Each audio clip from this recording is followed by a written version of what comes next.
يرفع الله الذين آمنوا منكم والذين أوتوا العلم درجات والله بما تعملون خبير.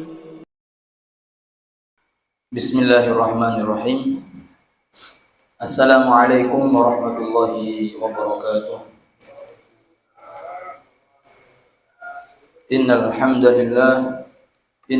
لله نحمده ونستعينه ونستغفره ونؤمن به ونتوكل عليه ونعوذ به من شرور أنفسنا ومن سيئات أعمالنا. من يهده الله فلا مضل له ومن يضلل فلا هادي له. أشهد أن لا إله إلا الله وحده لا شريك له وأشهد أن محمدا عبده ورسوله لا نبي بعده. اللهم صل وسلم على محمد وعلى آله وأصحابه وبارك وسلم تسليما كثيرا. فقد قال تعالى: يرفع الله الذين آمنوا منكم والذين أوتوا العلم درجات والله بما تعملون خبير. وقال رسول الله صلى الله عليه وسلم: من سلك طريقا يلتمس فيه علما سهل الله له به طريقا إلى الجنة أو كما قال رسول الله صلى الله عليه وسلم. Hadirin hadirat yang insyaallah dirahmati oleh Allah Subhanahu wa taala, lagi-lagi kita bersyukur kepada Allah Subhanahu wa taala karena Allah Subhanahu wa taala pada malam hari ini telah memberikan kepada kita taufik, hidayah dan inayahnya sehingga kita dapat berkumpul di tempat ini, duduk dalam majlis yang sangat mulia, majlis ilmu, rumah yang sangat mulia, Baitullah. Maka mudah-mudahan kehadiran kita di tempat ini dirahmati oleh Allah Subhanahu wa taala dan diridai oleh Allah Subhanahu wa taala, dan kita semua kelak insyaallah mendapat syafaatul uzma daripada Rasulullah sallallahu alaihi wasallam. Amin ya rabbal alamin. Jamaah yang saya hormati, alhamdulillah pada malam hari ini insyaallah kita akan menyelesaikan bab rabi', bab yang keempat dari Kitabul Jami', dan insyaallah kalau tidak ada halangan Ahad besok kita akan masuk pada babul khamis, bab yang kelima. Setelah bab 5 masuk bab 6. Setelah bab 6 khatam Kitabul Jami'. Alhamdulillah kita menyelesaikan Kitabul Jami'. Jamaah yang saya hormati, insyaallah hari ini kita memasuki hadis yang ke-29. Bismillahirrahmanirrahim. Wa an Bahz bin Hakim wa an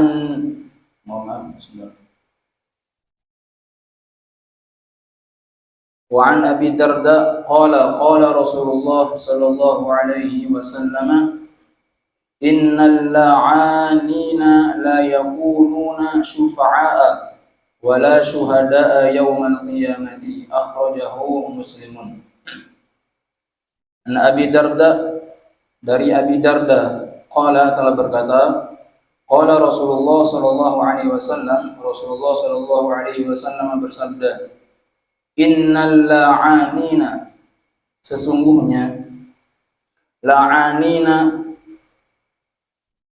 orang yang suka melaknat atau para tukang laknat, la yakununa syuhada, dia tidak akan menjadi syuhada, saksi-saksi, wala syufa'a yaumal qiyamah, dan tidak akan dapat pemberi syafaat pada hari kiamat. Ya, diulangi lagi.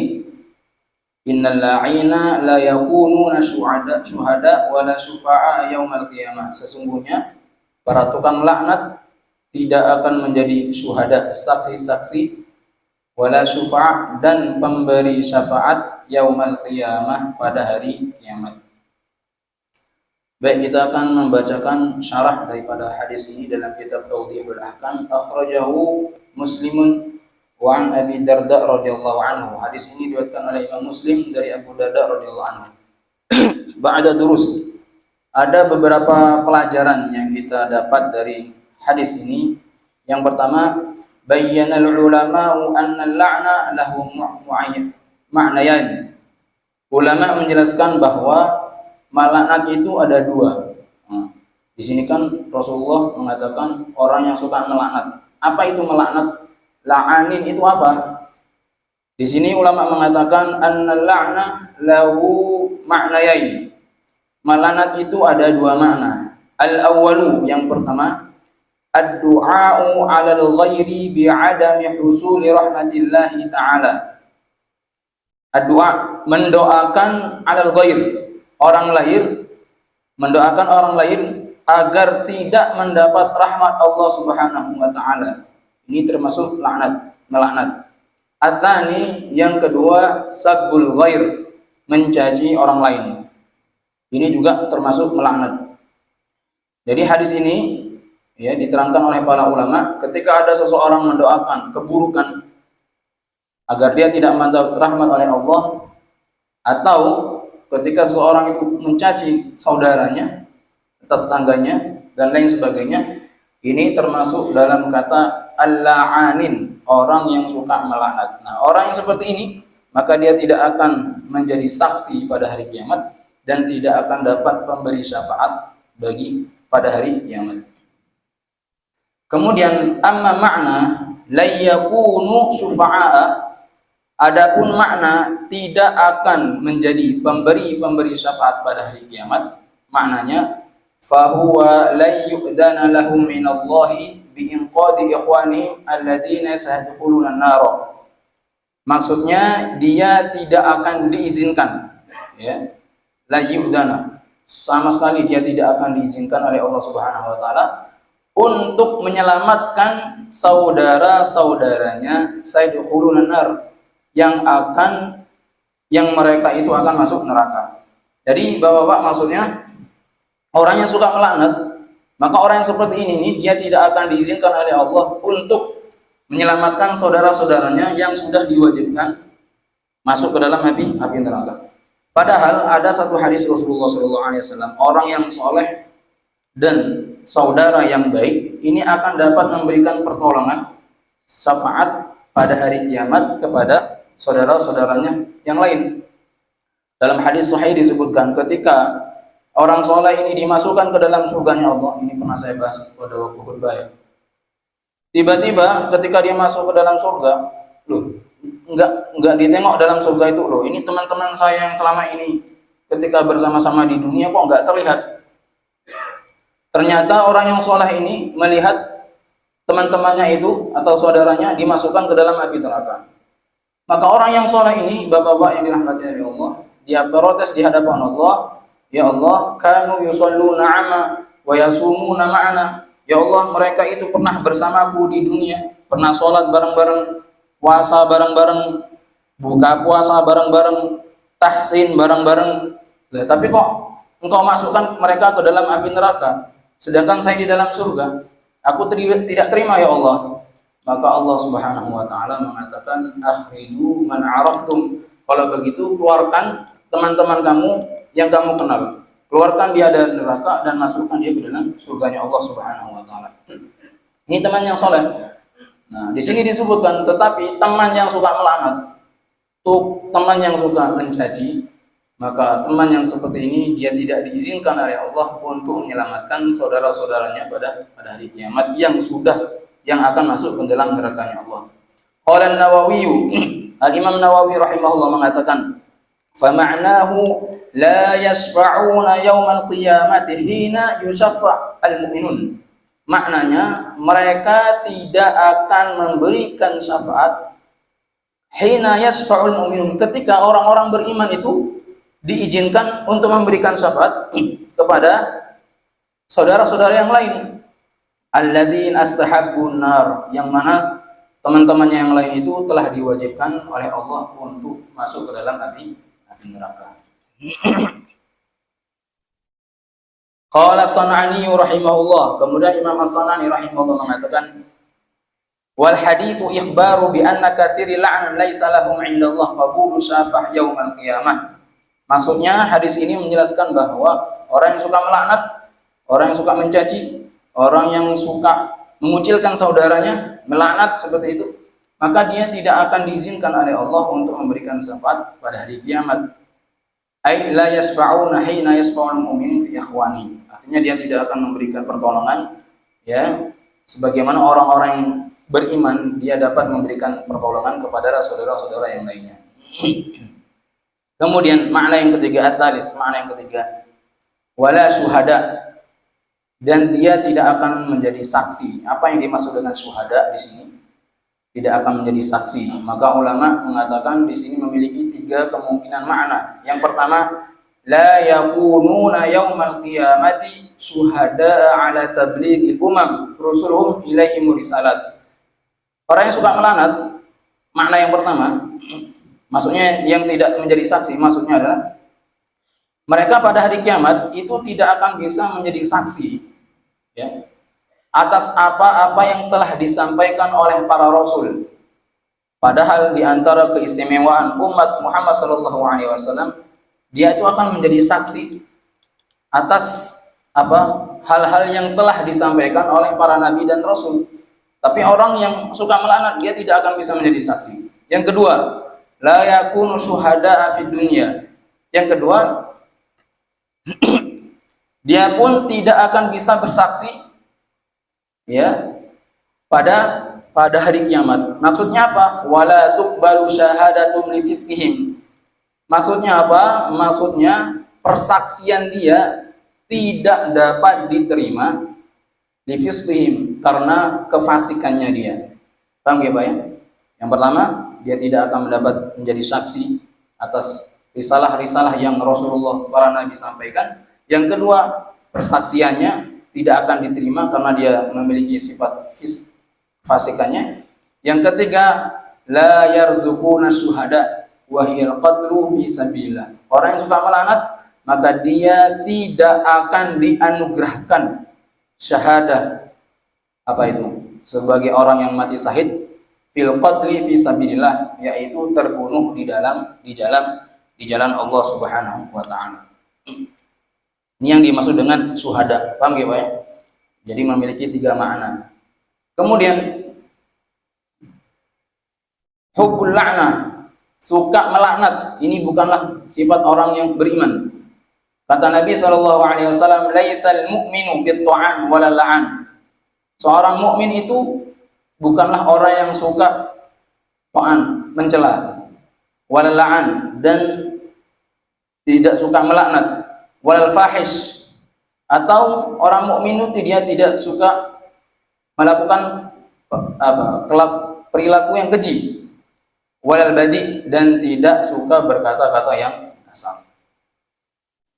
Laknat itu enggak boleh. Perkataan-perkataan yang kasar itu merupakan bukan sifat orang yang beriman. Kemudian yang terakhir, yang al-khamis, wajibal muhafadzati 'ala lisan wal hadru fil qaul, kewajiban bagi lisan dan berhati-hati dalam berucap. Kenapa? Fa inna kalimatan wahidatan qad tu'di qailaha.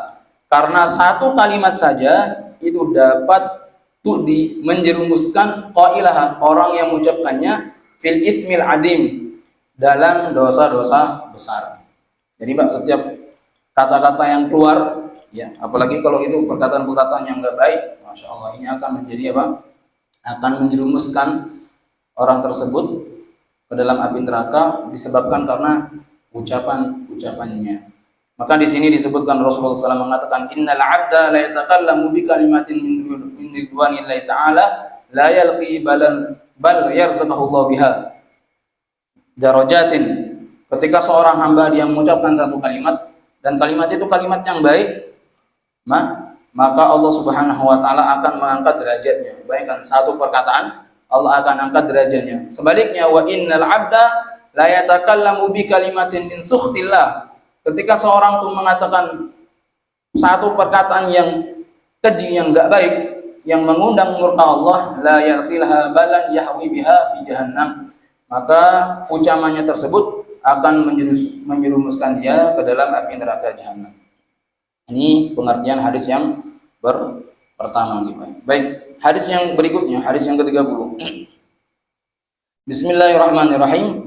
Wa an Mu'adz bin Jabal radhiyallahu anhu qala Rasulullah sallallahu alaihi wasallam man 'ayyara akhahu bi dhanbin lam yamut hatta ya'malah, akhrajahu Tirmidzi wa hasanahu wa sanaduhu munqati'un. Dari Abi Mu'adz bin Jabal radhiyallahu anhu qala Rasulullah sallallahu alaihi wasallam, Rasulullah sallallahu alaihi wasallam bersabda, man sapa wong, man siapa saja. Ya, man ini umum ya, artinya man siapa saja. Jadi kalau ada orang namanya man itu artinya siapa saja. Ya. Pak Man, Pak siapa saja itu artinya. Man ayyara akhuhu, barang siapa ayyara. Ayyara ini apa ya? Ayyara ini menghina, istiza.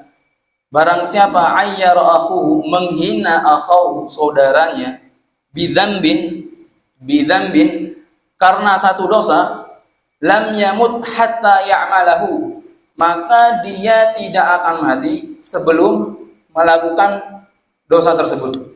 Nah, ini ngeri hadisnya, Pak. Barang siapa menghina saudaranya karena satu dosa, ia tidak akan mati sebelum melakukan dosa tersebut. Nah, di sini ulama mengatakan wa fihi zajrun syadidun an taghyiril muslimi bima sadara minhu min ma'siyatin aw dzambin. Hadis ini berisi larangan, zajrun syadid, larangan yang keras untuk mencela seorang muslim atas perbuatan maksiat atau dosa yang pernah dia dilakukannya. Fayuqalu lahu, seperti memanggilnya, ya fa'il kada, wahai pelaku ini, au tarik hada, atau wahai orang yang meninggalkan itu. Nah, itu enggak boleh. Ketika ada orang pendosa, kita katakan, mungkin dia itu preman ya, kita katakan wahai preman, wahai pendosa, wahai pemabuk, wahai penipu, wahai penzina. Nah, itu enggak boleh, Bapak. Tidak dibenarkan. Kenapa? Ditakutkan dia akan melakukan dosa itu sebelum dia mati, membuka aib. Masya Allah. Ini ancamannya sangat besar. Wa ma'na al-hadis.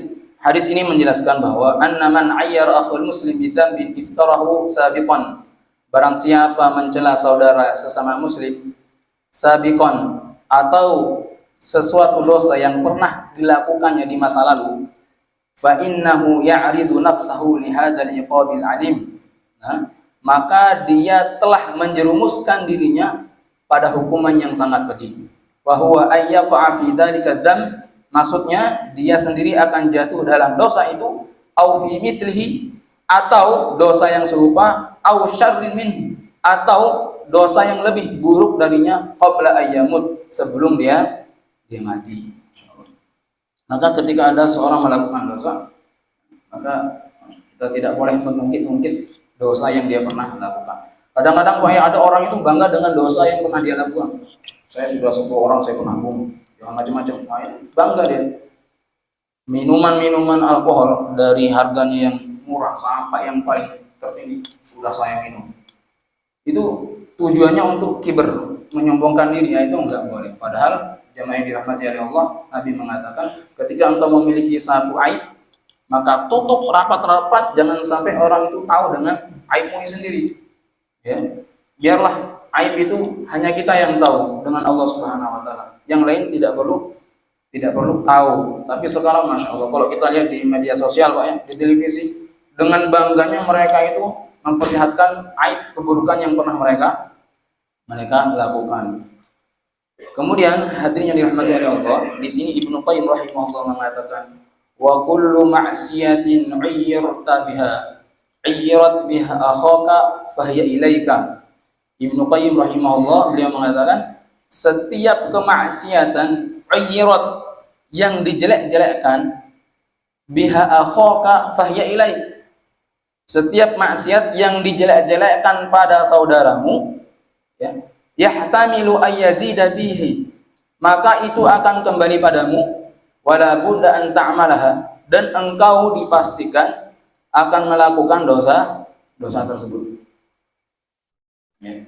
Jadi kemaksiatan yang jelek-jelekan di depan saudara kita, ditakutkan maksiat itu akan kembali kepada kembali kepada kita dan kita akan melakukan dosa tersebut. Kami Bapak. Ini pengertian daripada hadis yang ke-30. Baik, kita melanjutkan hadis yang ke-31 ini tentang hukum ya Pak. Hadis ke-31. Bismillahirrahmanirrahim. Wa an Bahz bin Hakim wa an abihi an jaddihi radhiyallahu anhu qala qala Rasulullah sallallahu alaihi wasallam wailun celaka lilladzi yuhadditsu fayakdzibu liyudhika bihil qauma wailun lahu thumma wailun lahu akhrajahu thalathah wa isnaduhu qawiyyun. Wailun celakalah dari Bahz bin Hakim, dari abinya, dari bapaknya, anjadihi dari kakeknya radhiyallahu an qala telah berkata Rasulullah sallallahu alaihi wasallam bersabda wailun celakalah lilladzi orang yuhadditsu orang yang berbicara fayakdzibu sedangkan ia berbohong. Tujuannya untuk apa? Dia bicara dan dia berbohong. Tujuannya adalah liyudhika bihil qauma, supaya segolongan orang itu tertawa karenanya. Wailun lahu, wailun lahu. Nabi mengatakan celakalah ia, celakalah ia. Jadi hadis ini menjelaskan kalau ada orang yang berbicara kemudian dia berbohong, kemudian ketika dia berbohong tujuannya itu agar orang-orang itu tertawa, maka Nabi mengatakan wailun celaka, celaka. Dalam kaidah ya fikih itu disebutkan ketika satu kata diulang beberapa kali itu menandakan tahdid, penguat ya bahwa itu enggak boleh seperti itu. Paham ya, Pak? Sama seperti hadis wallahi wallahi wallahi, demi Allah demi Allah demi Allah. Jadi kalau Nabi sudah mengatakan sampai 3 kali, lebih daripada 1, 2 atau 3 itu mengatakan ada sesuatu yang betul-betul Nabi larang atau ada hal-hal yang betul-betul Rasulullah SAW ingin sampaikan.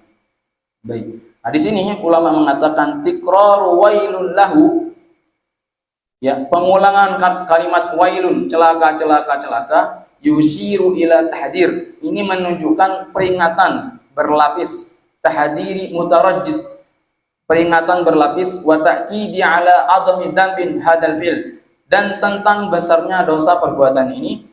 Fahi syariah, dan dalam syariat al-kadzibu dzambun kabirun, dusta adalah dosa besar, ayyakana dawafi'uhu, apapun motivasinya.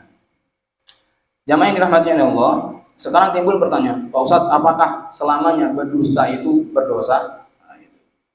Apakah orang yang berbohong itu selamanya bohong itu berdosa? Masya Allah. Maka di sini para ulama menjelaskan ya dalam apa namanya qala Nawawi di sini yaqulul al-Imam Nawawi wa ma'ahu ghairuhu minal ulama. Imam Nawawi dan para ulama lainnya mengatakan innal hukmal asl lil kidbi wa huwa hurmat tahrim. Hukum asal. Jadi hukum asal, Pak. Hukum asal dusta, berbohong itu hurmah. Dilarang. Nah, di sini tapi Imam Nawawi mengatakan ghairu annahu tujadu ba'dul halatil khassah allati yubahu biha al-kidb. Tapi ada beberapa kondisi tertentu di mana dusta itu diperbolehkan karena adanya al-maslahah, kemaslahatan ya. Liwujudi maslahatil a'dham, ya, mafsadah yang lebih besar berdasarkan hadis-hadis yang sahih. Nah, apa hadisnya seperti apa, Pak? Kapan berbohong, berdusta itu diperbolehkan? Ada 3. Di sini dalam hadis riwayat Al-Muqaddam, an-nasu kadibun illa fi thalath. Aku tidak mendengar sesuatu yang diberi keringanan untuk berdusta kecuali pada 3 perkara, pada 3 tempat. Yang pertama adalah al-harb, dalam peperangan. Nah, mendamaikan perselisihan atau apa namanya dalam peperangan ya, dalam peperangan itu diperbolehkan untuk berdosa. Kemudian yang kedua, wal islahu bainan nas, mendamaikan bainan nas, antara orang yang sedang berselisih. Yang ketiga, wa hadithur rajuli imratahu wa hadithun imraati zaujaha, atau perkataan suami pada istri atau istri pada suami dengan tujuan untuk apa? Kebaikan. Itu boleh, Pak. Yang pertama dalam peperangan. Ya, itu boleh berbohong. Ya. Apa? Tipu daya begitu Pak ya. Karena perang didasari oleh tipu daya atau strategi untuk mengalahkan musuh. Itu boleh. Tipu daya di situ boleh. Kemudian untuk mendamaikan orang berselisih. Ketika ada orang berselisih, didamaikan dengan cara berbohong. Bapak itu tadi bilang kalau Bapak itu orangnya baik sekali. Padahal Bapak itu nggak bilang apa-apa gitu kan. Tapi ini kan tujuannya baik kan? Untuk mendamaikan, itu orang yang berselisih, itu boleh untuk berdusta. Kemudian yang ketiga, disebutkan tadi di sini untuk mendamaikan antara suami dan istri. Ketika suami cekcok, gitu, suami istri bertengkar, kemudian mungkin kita sebagai saudara kita bilang kepada suaminya, Bang, abang nih kata istri abang tadi ya, abang tuh sebenarnya orangnya tuh baik sekali, gini. Ya, istri abang tadi bilang kayak gitu. Kita bilang ke istrinya, Dek, tadi kata suamimu kamu tuh gini baik sekali. Padahal si suami dan istri tidak bilang apa-apa. Ini kan dusta kan? Tapi tujuannya itu untuk islah, memperbaiki hubungan antara suami dan istri, itu diperbolehkan. Hanya saja jamaah yang dirahmati oleh Allah, sekarang timbul pertanyaan, lalu bagaimana dengan para nabi yang pernah berdusta? Apakah itu disebut dengan al-kidb, berdusta? Nah, begitu. Karena sekarang Pak ada orang-orang liberal itu menghantam para nabi seperti Nabi Ibrahim, ya, Rasulullah itu ternyata Nabi Ibrahim dan Rasulullah itu pernah berdusta. Padahal kita sama-sama tahu bahwa Nabi itu memiliki 4 sifat Pak ya. Yang pertama apa? As-sidq, ya, jujur, al-amanah, apa itu? Amanah, menjaga amanah dengan baik, tabligh, menyampaikan, wal fatonah, cerdas. Jadi para nabi itu tidak pernah yang namanya berdusta. Lalu bagaimana dengan kisah-kisah seperti Nabi Ibrahim alaihissalam pernah berdusta di hadapan kaumnya? Apakah itu disebut dengan dusta? Tidak Pak. Itu namanya tauriyah. Apa Pak? Tauriyah itu satu ungkapan tetapi memiliki 2 makna. Ketika kita mengungkapkan satu, maksud kita A, tapi orang lain memiliki makna B atau C, itu namanya tauriyah. Paham nggak? Contoh Pak, di dalam Al-Quran itu ada nama ilmu balaghah. Kalau Bapak baca di dalam Al-Quran itu kan seperti kalimat yang sangat indah, Qul huwallahu ahad, Allahus samad, lam yalid wa lam yulad wa lam yakul lahu kufuwan ahad. Itu kan akhirnya betul Pak ya? Atau Ar-Rahman 'allamal Qur'an, khalaqal insan, 'allamahul bayan, betul enggak? Atau dalam surat Al-Fatihah, Alhamdulillahi rabbil alamin, Ar-Rahmanir Rahim, Maliki yaumiddin, Iyyaka na'budu wa iyyaka nasta'in. Itu namanya ilmu balaghah. Paham enggak? Keindahan kata. Dalam ilmu balaghah itu adanya ilmu badi'. Ilmu badi itu memiliki 7 macam. Salah satunya adalah tauriyah. Apa? Tauriyah. Maknanya, ungkapannya. Ketika tauriyah itu adalah satu kalimat tetapi memiliki 2 makna dan 2 maksud. Nah, ternyata ahlu sunnah wal jamaah mengatakan tauriyah ini laisa bil kidb. Tauriyah ini bukanlah dusta. Jadi ketika Nabi menyampaikan sesuatu sesuatu kataan kepada kaumnya yang kelihatannya itu bohong, itu sebenarnya bukan al-kidb, bukan bohong, tetapi namanya tauriyah. Contoh Pak ya, contoh seperti Nabi Ibrahim. Ketika Nabi Ibrahim alaihissalam ya diminta oleh teman-temannya, kaum-kaumnya, teman-temannya, tetangganya untuk menjual berhala Pak. Ayo Ibrahim, kita akan menjual berhala-berhala ini kepada orang-orang sekitar sini. Maka Nabi Ibrahim mengatakan, inni saqim, dalam Al-Quran ada, sesungguhnya aku sakit. Nah, sesungguhnya aku sakit. Nah, apakah betulan Nabi Ibrahim itu sakit? Ya. Maka orang-orang sekitarnya itu mengatakan, oh betul, Nabi Ibrahim ini sakit. Padahal Nabi yang dimaksud sakit di sini adalah sakit hati. Ya, atau sakitnya bukan sekarang, yang kemarin saya sakit. Inilah yang disebut dengan tauriyah, paham nggak ya? Jadi bukan bohong namanya tauriyah. Itu ada dalam ilmu badi'. Atau ketika tauriyah yang kedua, ketika Nabi Ibrahim alaihissalam menghancurkan berhala-berhala, patung-patung, ya, patung-patung kan dihancurkan oleh Nabi Ibrahim, disisakan satu, kemudian dikalungkan kapak di berhala yang paling besar. Nah, ketika itu ya kaum-kaumnya atau prajurit pasukan Namrud itu marah-marah. Siapa ini yang menghancurkan berhala-berhala ini? Maka salah satu kaumnya mengatakan innahu fatan. Ada seorang pemuda. Jadi ketika Nabi Ibrahim itu Pak menghancurkan patung-patung itu, innahu fata. Itu ulama mengatakan Nabi Ibrahim waktu itu tuh masih muda, masih energi, masih kuat ya. Ketika Nabi Ibrahim ditanya, "Wahai Ibrahim, man fa'ala hadza?" Siapa yang melakukan menghancurkan patung-patung ini? Apakah kamu? Nabi Ibrahim mengatakan bal kabiru. Dalam Al-Qur'an mengatakan bal kabiru. Bukan saya, tetapi yang besar itu yang melakukannya. Apakah Nabi Ibrahim berbohong? Enggak berbohong, tapi tauriyah. Maksudnya apa? Istihza. Mencela. Artinya apa? Bagaimana mungkin patung yang tidak bisa bergerak itu menghancurkan patung yang lain? Bukan bodoh itu kan, nggak mungkin kan? Nah, itu namanya tauriyah. Bukan dikatakan al-kidb, berdusta. Maka jadi gitu Pak. Masya Allah, Al-Quran ini sangat luar biasa ya. Ketika menafsirkan satu hal itu tidak boleh lantas dengan terjemahan saja. Itu bisa sesat, menyesatkan. Harus belajar balaghah, harus belajar ilmu badiah. Nah, jadi tidak bisa dikatakan kata-kata Nabi Ibrahim itu tidak bisa dikatakan al-kidb, kebohongan. Paham ya Pak ya?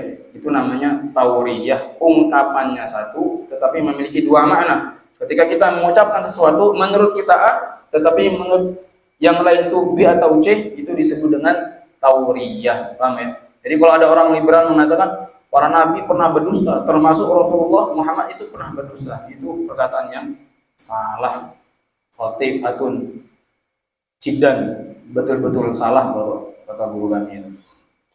Baik, paham ya Pak ya? Nah, di sini kita membahas ya hadisnya yang tadi kita bahas. Ya, wailun lahu.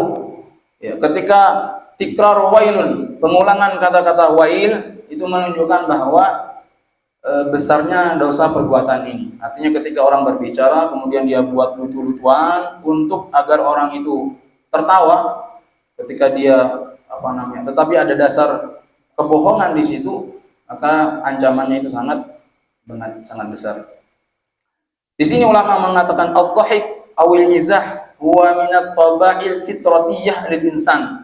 Tertawa atau bercanda merupakan salah satu tabiat fitriyah. Fitriyah itu tabiat alami lil insan, seorang manusia. Jadi tertawa bercanda itu merupakan tabiat alami manusia. Wa fi hayatina minasab jiddan al-ifkakik minan nasyaitil yumkinika ayuzil ta'ab wa ifarul humum. Artinya apa? Kalau orang itu suka tertawa, maka itu akan melepaskan penat, ya, kesusahan dan lain sebagainya. Ya, bahkan ketawa itu dapat menumbuhkan yang namanya kebugaran. Itu di sini disebutkan. Tetapi ya, di sini disebutkan bal lidhaqi wal mizah fawaidu katsiratun ukhra, dan orang yang suka bergurau, tertawa itu memiliki faedah yang sangat banyak sekali. Ya, banyak sekali. Tetapi walaupun bercanda itu memiliki banyak manfaat, ya, tetapi harus ada batasannya. Walaupun Islam itu membolehkan bercanda Pak ya, dan tertawa itu diperbolehkan. Dalam surah An-Najm Allah mengatakan wa annahu wa adhaka wa abka. Wa annahu, dan dialah Allah, wa adhaka, yang menjadikan orang tertawa, adhaka, wa abka, dan menangis. Allah itu yang menjadikan orang itu tertawa dan menjadikan seorang itu menangis. Nah, ini para ulama mufassirin mengatakan ayat ini menjelaskan bahwa boleh seseorang itu bersenda gurau, itu diperbolehkan dengan catatan tidak melanggar batasan-batasan syariat. Nah, batasannya apa? Nah, di sini ada hal-hal yang dilarang ya oleh Rasulullah SAW. Tapi di sini disebutkan Pak, ada satu kisah ya. ketika ternyata Rasulullah itu dengan para sahabat itu suka bercanda, Pak. Ada satu nenek-nenek datang kepada Rasulullah, "Wahai Rasulullah, doakan saya agar saya masuk ke dalam surga."